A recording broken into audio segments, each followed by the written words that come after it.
এটি মাধ্যমিক life science suggestion 2024 এর কমপ্লিট ভিডিওর মাধ্যমে তোমরা লাইফ সায়েন্স প্রতিটি অধ্যায়ের সাজেশন প্রশ্নগুলি সম্পর্কে জানতে পারবে। প্রথমেই বলে দিই, আমি লাইফ সায়েন্সের টিচার নই।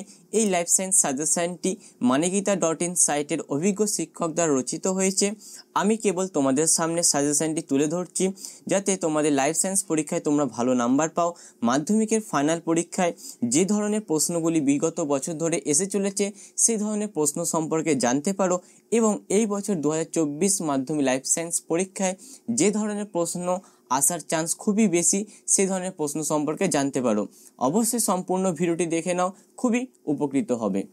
প্রথম অধ্যায় জীবজগতের নিয়ন্ত্রণ ও সমন্বয় থেকে সাজেশন প্রশ্নগুলি দেখে নাও। প্রথম প্রশ্ন, সূর্য শিশির ও ডায়োনিয়া উদ্ভিদের ক্ষেত্রে পতঙ্গকে ঘিরে ফেলে খাদ্যরূপে গ্রহণ, এটি কী ধরনের চলন? লজ্জাপতি লতাকে স্পর্শ করলে পাতার পত্রগুলি তৎক্ষণাৎ মুড়ে যায়, এটি কী ধরনের চলন? উদ্ভিদ কাণ্ডের আলোক দিয়ে বৃদ্ধি পায়, এটি কী ধরনের চলন? বনচড়ালে পার্শ্বপত্রে কোন ধরনের চলন দেখা যায়? টিউলিপ ফুলের উন্মোচন হলো কোন প্রকার চলন? 2. ট্র্যাকটিক, ট্রপিক ও নাস্টিক চলনের মধ্যে তুলনা। উদ্ভিদ দেহে অক্সিন হরমোনের ভূমিকা লেখো। 3. কোন হরমোন একটি অন্তঃকরা গ্রন্থি থেকে নিঃসৃত হয়ে অন্য অন্তঃকরা গ্রন্থি বা কোষকে হরমোন ক্ষরণে উদ্বৃত্ত করে? রক্তের শর্করা মাত্রা কমাতে কোন হরমোনটি কার্যকারী? সিস্টোলিক, ডায়াস্টোলিক রক্তচাপ উভয় বৃদ্ধি করে কোন হরমোন? সিস্টোলিক রক্তচাপ বৃদ্ধি ও ডায়াস্টোলিক রক্তচাপের পরিবর্তন ঘটায় কোন হরমোন? 4. কোন দুর্ঘটনায় আক্রান্ত ব্যক্তি নিম্নলিখিত শারীরিক কাজগুলি ব্যাহত হলো? কাজগুলির সঙ্গে সংশ্লিষ্ট মস্তিষ্কের অংশগুলির নাম লেখো। এটি মাধ্যমিক 2024 পরীক্ষায় এসেছিল। বাকশক্তি, দেহভঙ্গি ও দেহের ভারসাম্য, ক্ষুধা, তৃষ্ণা ও নিদ্রা, জিহ্বা সঞ্চালন ও খাদ্য গলাধঃকরণ। হরমোন কাজের ফিডব্যাক নিয়ন্ত্রণ পদ্ধতি একটি উপযুক্ত উদাহরণের সাহায্যে ব্যাখ্যা করো। 5. সহজাত ও অর্জিত প্রতিবর্ত ক্রিয়া পার্থক্য, গমনের চালিকা শক্তি বা উদ্দেশ্যগুলি সম্পর্কে সংক্ষেপে আলোচনা করো। 6. ফ্লেক্সর পেশি ও এক্সটেন্সর পেশির কাজের বৈশিষ্ট্য, ইস্ট্রোজেন ও প্রোজেস্টেরন হরমোনের পার্থক্য। 7. ডাবের জলে কোন হরমোন পাওয়া যায়? এই হরমোনের দুটি কাজ। হরমোনকে রাসায়নিক সমন্বয়কারী বলে কেন? 8. স্নায়ুকোষ, স্নায়ুতন্ত্র, স্নায়ুর মধ্যে আন্তঃসম্পর্ক লেখো। GTH এর নিঃসরণ স্থান ও কাজ। 10. মানবদেহে বিপরীতধর্মী কাজ করে এমন নিম্নলিখিত 3 জোড়া হরমোনের কাজের তুলনা করো। 1. ইনসুলিন ও গ্লুকাগন, ইস্ট্রোজেন ও প্রোজেস্টেরন, FSH ও LH। পশ্চাৎ মস্তিষ্কের সঙ্গে শ্বাসক্রিয়া নিয়ন্ত্রণের কার্যের সম্পর্ক ব্যাখ্যা করো। 11. মানবদেহে জননগ্রন্থি থেকে হরমোন ক্ষরণে GTH এর দুটি ভূমিকা লেখো।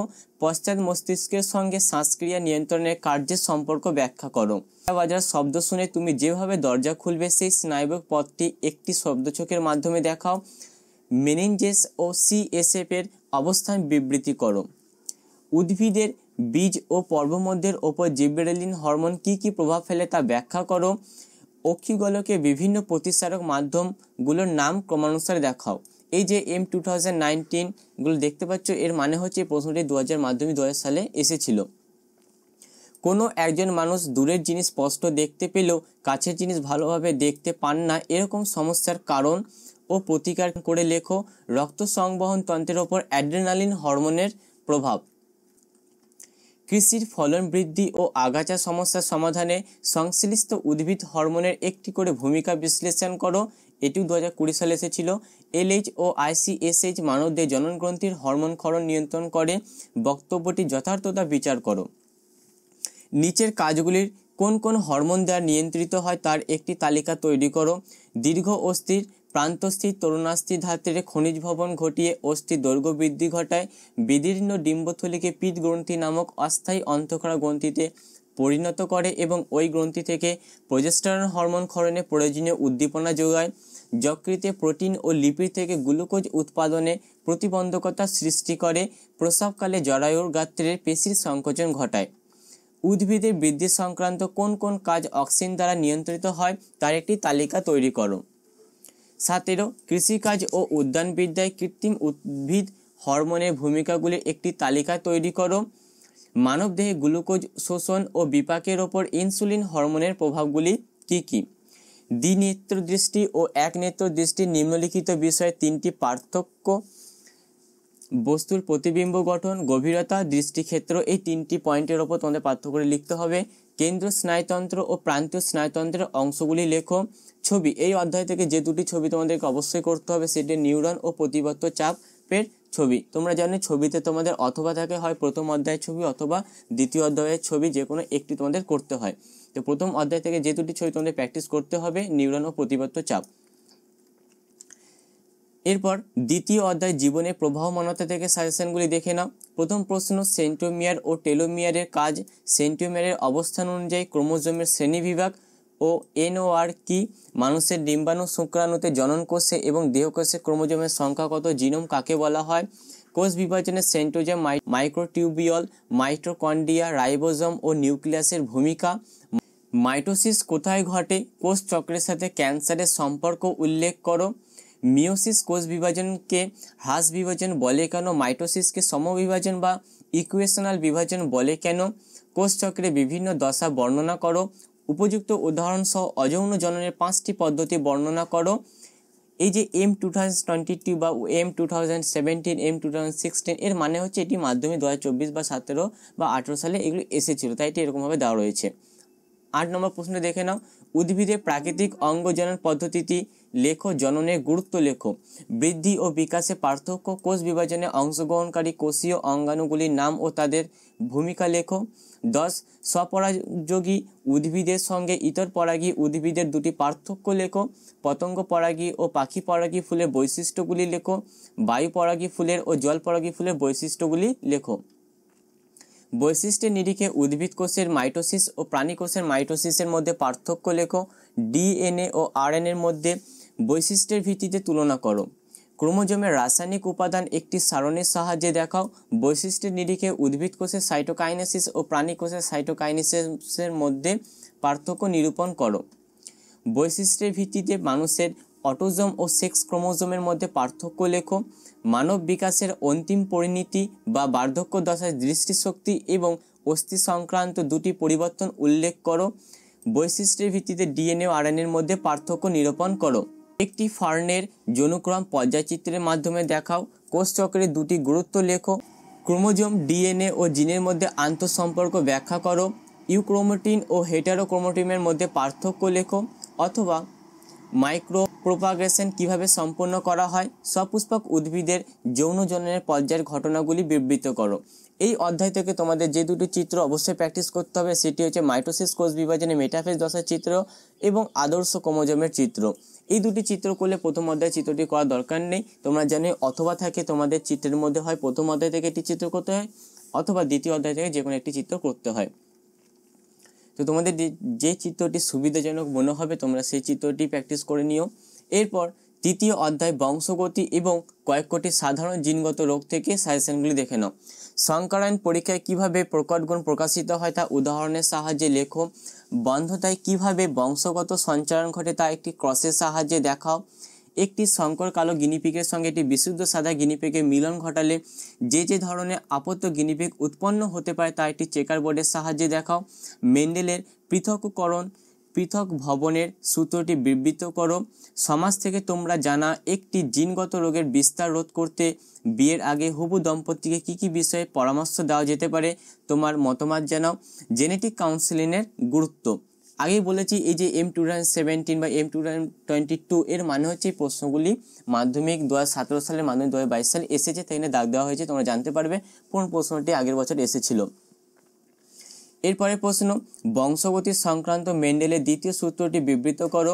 অসম্পূর্ণ প্রকটতার ক্ষেত্রে ফিনোটাইপ ও জিনোটাইপিক অনুপাত অভিন্ন হয়, বক্তব্যটি যথার্থতা প্রমাণ করো। নিম্নলিখিত ক্ষেত্রগুলিতে বংশগতি সংক্রান্ত ফলাফল কি হতে পারে? বাবা বা মায়ের একজন থ্যালাসেমিক ও অন্যজন থ্যালাসেমির জিনবাহক। বাবা ও মা উভয়ই থ্যালাসেমিয়ার জিনবাহক। থ্যালাসেমিয়ার লক্ষণগুলি কি কি? মেন্ডেলের কর্তৃক নির্বাচিত মটর গাছের বীজ সংক্রান্ত 3 জোড়া বিপরীতধর্মী বৈশিষ্ট্যের সারণীর সাহায্যে দেখাও। মানুষের লিঙ্গ নির্ধারণ পদ্ধতি একটি চেকার বোর্ডের সাহায্যে দেখাও। হিমোফিলিয়া এ রোগের কারণ কি? হিমোফিলিয়া বি রোগের কারণ কি? হিমোফিলিয়ার লক্ষণ। মানুষের লিঙ্গ নির্ধারণ কিভাবে হয়? পুরুষদের হেটেরোগ্যামেটিক সেক্স এবং মহিলাদের হেমোগ্যামেটিক সেক্স বলা হয় কেন? 9 মহিলারা হিমোফিলিয়া এ রোগের বাহক হয় কিন্তু এ রোগে আক্রান্ত হয় না কেন? অসম্পূর্ণ প্রকটতা বলতে কি বোঝো? উপযুক্ত উদাহরণ দিয়ে এটি বুঝিয়ে দাও। সুস্থ মানুষের মধ্যে দেখা যায় এমন দুটি বংশানুক্রমিকভাবে সঞ্চারিত প্রকরণের উদাহরণ দাও। থ্যালাসেমিয়ার জন্য কোন ক্রোমোজোম দায়ী থাকে? অসম্পূর্ণ প্রকটতার ক্ষেত্রে এক সংকরণ পরীক্ষায় F2 জনুতে ফিনোটাইপ ও জিনোটাইপের অনুপাত কি হবে? ইমাস্কুলেশন কি? এরপরে চতুর্থ অধ্যায় অভিব্যক্তি ও অভিযোজন থেকে দেখে না কোন ধরনের প্রশ্ন তোমাদের অবশ্যই করতে হবে। প্রথম প্রশ্ন, বাতাসে ওড়ার জন্য পায়রার বায়ুথলি যে যে ভূমিকা পালন করে তার তালিকা তৈরি করো। মানবদেহে মেরুদণ্ডে ও খাদ্যনালীতে অবস্থিত একটি করে নিষ্ক্রিয় অঙ্গের নাম লেখো, সাথে উদ্ভিদের নিষ্ক্রিয় অঙ্গ। এরপর ঘোড়ার বিবর্তন। ঘোড়ার বিবর্তনের ইতিহাসে 4টি প্রধান জীবাশ্ম পূর্বপুরুষের নাম সময় পর্যায়ক্রমে সাজিয়ে লেখো, অথবা ঘোড়া বিবর্তনের 4টি গুরুত্বপূর্ণ বৈশিষ্ট্য লেখো যা পরিবর্তিত হয়েছে। এই প্রশ্নটি 2017 সালে এসেছিল এবং এই প্রশ্নটি 2018 সালে এসেছিল, ভালো করে দেখে যাবে। যে দুটি অন্তর্গঠনগত বৈশিষ্ট্যের ভিত্তিতে তিমির, ফিলিপার আর পাখির ডানাকে সমসংস্থ অঙ্গ বলে তা বিবেচনা করা হয় তা উল্লেখ করো। একটি মৌচাকে কোনো শ্রমিক মৌমাছির অন্য শ্রমিক মৌমাছিদের কিভাবে খাদ্য উৎসের সন্ধান ও অবস্থান জানায়। অভিব্যক্তির মুখ্য ঘটনাবলী একটি পদচিত্রের মাধ্যমে দেখাও। মেরুদণ্ডী প্রাণীদের ভ্রূণের কি কি সার্ভিস সহ দেখা যায়।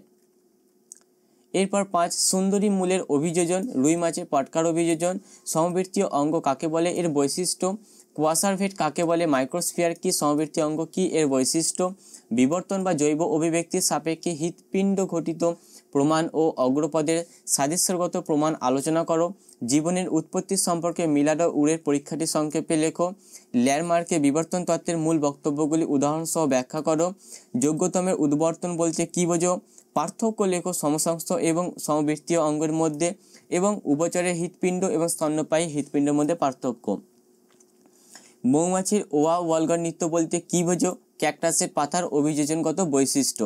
এরপর শেষ অধ্যায়, পঞ্চম অধ্যায় থেকে পরিবেশ ও তার সম্পদ এবং তাদের সংরক্ষণ থেকে সাজেশন প্রশ্নগুলি দেখে নাও, যে প্রশ্ন তোমাদের অবশ্যই করতে হবে। প্রথম প্রশ্ন, বন্যপ্রাণী আইন অনুসারে অভয়ারণ্যে যে যে কাজ নিষিদ্ধ তার যে কোনো 4টি তালিকাভুক্ত করো। নদীর বাস্তুতন্ত্রের ভারসাম্য রক্ষার জীববৈচিত্র্যের গুরুত্ব। নিম্নলিখিত দূষকগুলি পরিবেশ ও মানব স্বাস্থ্যে কী কী প্রভাব ফেলে তা মূল্যায়ন করো। অভঙ্গুর কীটনাশক, পরাগরেণু, ফসফেট ও নাইট্রেট সমৃদ্ধ রাসায়নিক সার, স্বাস্থ্যকেন্দ্রের জীবাণু সমৃদ্ধ আবর্জনা, ক্লোরোফ্লোরোকার্বন। নিম্নলিখিত ঘটনাগুলির প্রত্যেকটি সম্ভাব্য কারণ কি হতে পারে তা অনুমান করো। রক্তচাপ বৃদ্ধি, নিদ্রাহীনতা, আংশিক সম্পূর্ণ প্রতিরোধা, জলে দ্রবীভূত অক্সিজেনের মাত্রা হ্রাস ও মরা মাছ ভেসে ওঠা, কুমিরের সংখ্যা হ্রাস, ফুসফুসে বায়ু চলাচল পথে প্রদাহ, পরাগ মিলনে সাহায্যকারী পতঙ্গের সংখ্যা হ্রাস। এই প্রশ্নগুলি থেকে তোমরা বুঝতেই পারছো তোমাদের পরীক্ষায় কিন্তু পয়েন্ট তুলে দেওয়া প্রশ্ন থাকবে, তাই অবশ্যই পয়েন্টগুলো ভালো করে দেখে যাবে। নদীর বাস্তুতন্ত্রের ভারসাম্য রক্ষার জীববৈচিত্র্যের গুরুত্ব। সুন্দরল্যান্ড হটস্পটের অবস্থান এবং এর জীববৈচিত্র্যের একটি গুরুত্বপূর্ণ প্রজাতির নাম লেখো। নিম্নলিখিত দূষকগুলি ক্ষতিকারক প্রভাব তালিকাভুক্ত করো। 1 গ্রিনহাউস গ্যাস, SPM, কৃষিক্ষেত্রে ব্যবহৃত রাসায়নিক সার, অভঙ্গ রাসায়নিক কীটনাশক। 7 গঙ্গা নদীর দূষণের ফলে প্রাণী জীববৈচিত্র্যের বিপন্নতার দুটি উদাহরণ দাও। নাইট্রোজেন চক্র ব্যাহত হওয়ার ফলে যেসব ঘটনা ঘটেছে তার যে কোনো প্রধান 3টি ঘটনা ব্যাখ্যা করো। শব্দ দূষণ মানব শরীরে কান ও হৃৎপিণ্ডের উপর কী কী ক্ষতিকর প্রভাব ফেলে তা লেখো। পশ্চিমবঙ্গে অবস্থিত একটি ন্যাশনাল পার্ক ও একটি বায়োস্ফিয়ার রিজার্ভের উদাহরণ দাও। অ্যাজমা বা হাঁপানির কারণগুলি কি কি? ডিনাইট্রিফিকেশন কাকে বলে? নাইট্রোজেন চক্র ব্যাকটেরিয়ার কাজ কি? অম্লবৃষ্টি বলতে কি বোঝো? ইউট্রিফিকেশন বলতে কি বোঝো? জীব বিবর্ধন কাকে বলে? SPM এর সম্পূর্ণ নাম এবং সংজ্ঞা লেখো। পরিবেশের ওপর অ্যাসিড বৃষ্টি বা অম্লবৃষ্টির প্রভাব লেখো। মানুষের ও অন্যান্য প্রাণীর ওপর শব্দ দূষণের প্রভাবগুলি লেখো। মেটাস্ট্যাটিস কি? ফুসফুসীয় ক্যান্সারের কারণ কি? ক্রমবর্ধমান জনসংখ্যার সমস্যাগুলি উল্লেখ করো। বায়োস্ফিয়ার রিজার্ভ কাকে বলে? উদাহরণ দাও। জীববৈচিত্র্য হটস্পটের শর্তগুলি কি কি? অবশ্যই দেখে যাবে, প্রশ্নটি খুবই গুরুত্বপূর্ণ। ক্রায় সংরক্ষণ বলতে কি বোঝো? ইনসুটি ও এক্সুটি সংরক্ষণের মধ্যে পার্থক্য। জীব বৈচিত্র্য বিনাশের কারণগুলি সংক্ষেপে লেখো। গন্ডার, বাঘ, রেড পান্ডা, সিংহের সংখ্যার হ্রাসের কারণ এবং তার সংরক্ষণের প্রচেষ্টা সম্পর্কে লেখো। ভিডিও এই সম্পূর্ণ সাজেশনের প্রশ্নের PDF নোটটি তোমরা যদি ডাউনলোড করতে চাও তার জন্য এই স্টেপটি তোমরা ফলো করো। এই মাধ্যমিক লাইফ সায়েন্স সাজেশন 2024 এর প্রশ্নের নোটটির পিডিএফটি তোমরা যদি ডাউনলোড করতে চাও, তার জন্য তোমরা গুগলে এসো এবং গুগলে এসে তোমরা সার্চ করবে মাধ্যমিক লাইফ সায়েন্স সাজেশন 2024 মানিগীতা। অবশ্যই মানিগীতাটি দেবে, দিয়ে তোমরা গুগলে সার্চ করবে। গুগলে সার্চ করার পর তোমাদের সামনে এরকম একটি ইন্টারফেস আসে, জানোই তোমাদের ফোনে কেমন আসে সেটি পাশে দেখতেই পারছো। তো প্রথম যে ওয়েবসাইটটি রয়েছে মানিগীতা বাই সৌরভ মাধ্যমিক লাইফ সায়েন্স সাজেশন 2024, অবশ্যই সাইটটির নামটি দেখে নাও, মানিগীতা.in লেখা থাকতে হবে। এই সাইটে তোমরা ক্লিক করবে, ক্লিক করেই তোমাদের এরকম একটি ইন্টারফেস চলে আসবে, যেখানে তোমাদের সম্পূর্ণ সাজেশনের এই নোটটি লেখা রয়েছে প্রত্যেকটি চ্যাপ্টার ওয়াইজ করে। একটু স্ক্রল করে নিচে এখানে পিডিএফ অপশানটি রয়েছে, পিডিএফ বাটনে তোমরা ক্লিক করলে এই পিডিএফটি তোমাদের সামনে ডাউনলোড হয়ে যাবে এবং তোমরা এই পিডিএফটাকে তোমাদের ফোনে সেভ করে রাখতে পারবে। সম্পূর্ণ ভিডিওটি দেখার জন্য তোমাদের অসংখ্য ধন্যবাদ। এই চ্যানেলে অন্যান্য সাবজেক্টের সাজেশনগুলি আপলোড করা রয়েছে, অবশ্যই সেই ভিডিওগুলিকে দেখে নিও।